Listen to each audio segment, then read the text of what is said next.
Hello दोस्तों, आज की इस वीडियो में हम डिस्कस करने वाले हैं कि अडोबी प्रीमियर प्रो के अंदर जो हमने एनिमेशन की थी उसको किस तरह कंट्रोल किया जाता है, उनके ग्राफ क्या है, उनकी वेलोसिटी क्या है और इनको किस तरह हमने कंट्रोल करना है, क्रस्ट क्या है, ट्रफ क्या है और हर एक चीज़ के बारे में वन बाय वन डिस्कस करेंगे। और इसके अलावा एनिमेशन को कंट्रोल करने की हमें ज़रूरत क्यों पड़ती है और इसकी मदद से हम अपनी एनिमेशन को किस तरह इफेक्टिव बना सकते हैं और जितने भी मजीद फीचर हैं हर एक फीचर के बारे में वन बाय वन डिस्कस करेंगे। Welcome to the learning alots with dots के साथ मैं हूं आपका दोस्त एकेश सईद अहमद। इस वीडियो को स्टार्ट करने से पहले मेरी आपसे रिक्वेस्ट है, इस वीडियो को लाइक कर दें, कमेंट कर दें, शेयर कर दें, इस चैनल को सब्सक्राइब कर दें और साथ ही बेल आइकन को हल्का सा टच कर दें ताकि मेरी आने वाली हर नई वीडियो की अपडेट आप तक पहुंच सके।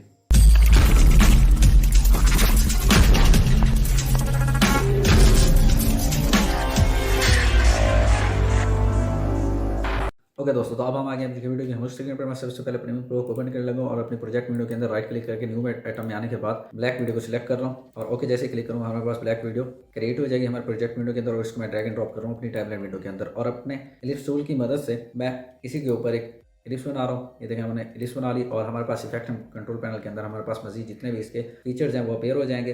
वेल अभी के लिए मैं इसके शेप के कलर को चेंज कर रहा हूँ वाइट के अंदर। ये देखिए मैंने इसको चेंज कर दिया और इसको डाउनवर्ड की तरफ मूव जैसे ही करेंगे तो हमारे पास मजीद ऑप्शंस अपीयर हो जाएंगे। ये देखिए हमारे पास मजीद ऑप्शन अपीयर हो रहे हैं। वेल अभी के लिए हम इस मोशन पर आकर क्लिक करते हैं और हमारे पास ये मजीद ऑप्शन अपीयर हो गए।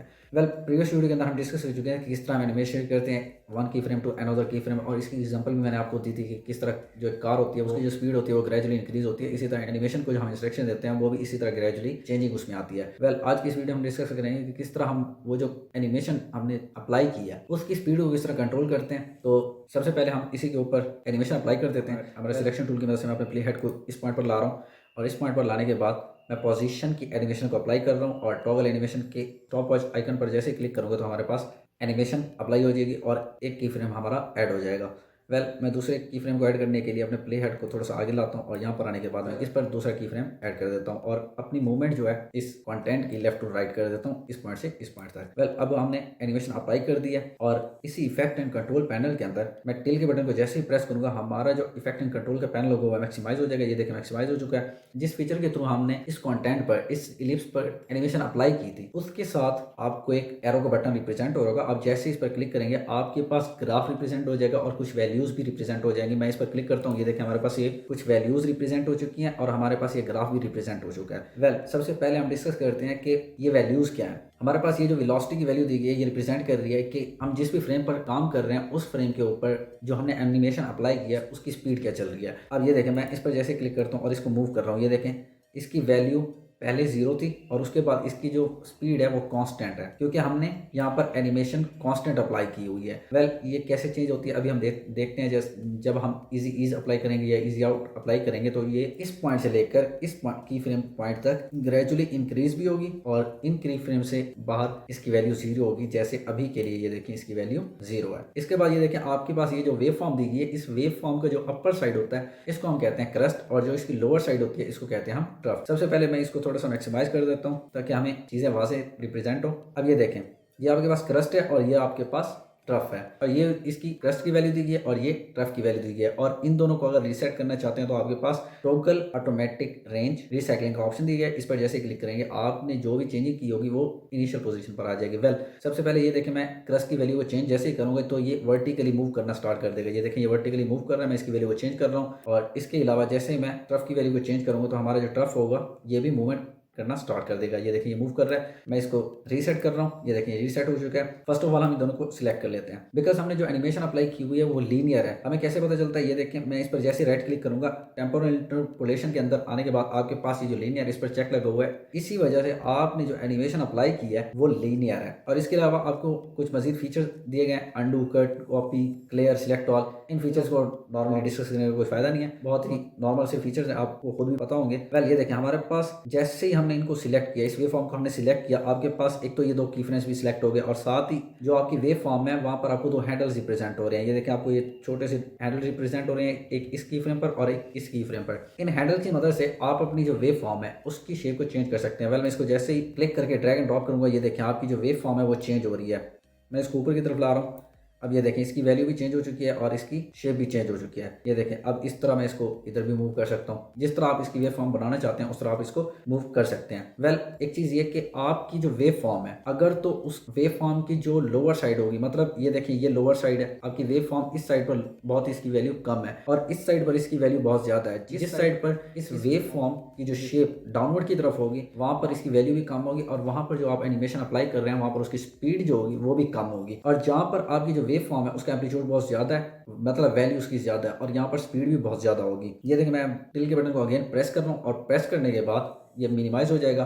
अब जैसे मैं इसको प्ले करूँगा शुरू में ये स्लो होगा और जैसे ही इस पॉइंट पर पहुँचेगा फास्ट हो जाएगा। ये देखिए मैं इसको प्ले कर रहा हूँ, ये स्लो और एकदम से ये फास्ट हो गया। अगेन मैं इसको प्ले करके आपको दिखाता हूँ, ये शुरू में स्लो है और ये देखें एकदम से फास्ट हो गया। इफेक्ट एंड कंट्रोल पैनल पर अगेन आकर क्लिक करता हूँ और जैसे टिल के बटन को प्रेस करूँगा हमारे पास अगेन हमारा effect and control panel maximise हो जाएगा।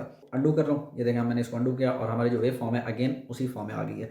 अब इन दोनों को सिलेक्ट करने के बाद मैं राइट क्लिक जैसे ही करूँगा हमारे पास कुछ ऑप्शन अपेयर होंगे, temporal interpolation and spatial interpolation. आप इनको किस तरह भी प्रोनाउंसिएशन कर सकते हैं। वेल टेम्पोरल इंटरपोलेशन के अंदर आपको मजीद ऑप्शन दिए गए हैं और यहाँ पर आपको ये जो ऑप्शन दिए गए हैं इनको हम आगे आने वाली वीडियोस में डिस्कस करेंगे। वेल आज की इस वीडियो में हम इजी ईज और इजी आउट को डिस्कस करने वाले हैं। इजी ईज का मतलब ये है कि आपकी जो एनिमेशन होगी वो स्टार्ट में फास्ट होगी और एंड में क्या हो जाएगी, स्लो हो जाएगी। और इजी आउट का मतलब ये है कि एंड में फास्ट होगी और शुरू में स्लो होगी। वेल जैसे मैं इसको इजी ईज को क्लिक करूंगा, ये देखें आपके पास जो वेव फॉर्म बनी है इसकी जो स्टार्टिंग पॉइंट है, ये देखें इस पॉइंट पर इसकी एम्पलीट्यूड भी ज़्यादा है, मतलब इसकी स्पीड भी बहुत ज़्यादा है और जो एंडिंग पॉइंट है वहाँ पर इसकी स्पीड भी बहुत कम है और इसकी जो वेव फॉर्म वो भी बहुत ही डाउनवर्ड की तरफ आ रही है। तो अब हम इजी आउट करते हैं। इजी आउट में ये होगा कि आपका जो एंड पॉइंट होगा वहाँ पर आपका जो ग्राफ होगा वो एंड पॉइंट पर उसकी वैल्यू बहुत ज़्यादा होगी और स्टार्टिंग पॉइंट पर बहुत ही कम होगी। वैल ये देखें मैं इसको अंडू कर रहा हूँ। अंडू करने के बाद मैं इसके ऊपर क्लिक करने के बाद राइट क्लिक जैसे ही करूँगा टेम्पोरल इंटरपोलेशन के अंदर आने के बाद इजी आउट कर रहा हूँ मैं। ये देखें ये एंड पॉइंट पर इसकी वैल्यू बहुत ज़्यादा है और स्टार्टिंग पॉइंट पर बहुत ही कम है। पहले हम इसको अगेन अंडू करने के बाद दोनों को प्ले करके देखते हैं कि क्या वाकई में जो हम इंस्ट्रक्शन दे रहे हैं वो अप्लाई हो रहे हैं कि नहीं हो रहे हैं। मैं इस पर क्लिक करने के बाद सबसे पहले इजी ईज अप्लाई कर रहा हूँ और इसकी थोड़ी सी वैल्यू हम चेंज करते हैं ताकि हमें इफेक्टिवली रिप्रेजेंट हो। मैं इसके हैंडल को पकड़ कर थोड़ा ड्रैग कर रहा हूँ इस साइड पर और इसके हैंडल को मैं इसी साइड पर मूव कर रहा हूँ ताकि हमारी एक साइड पर वेव फॉर्म अच्छी तरह से बन जाए।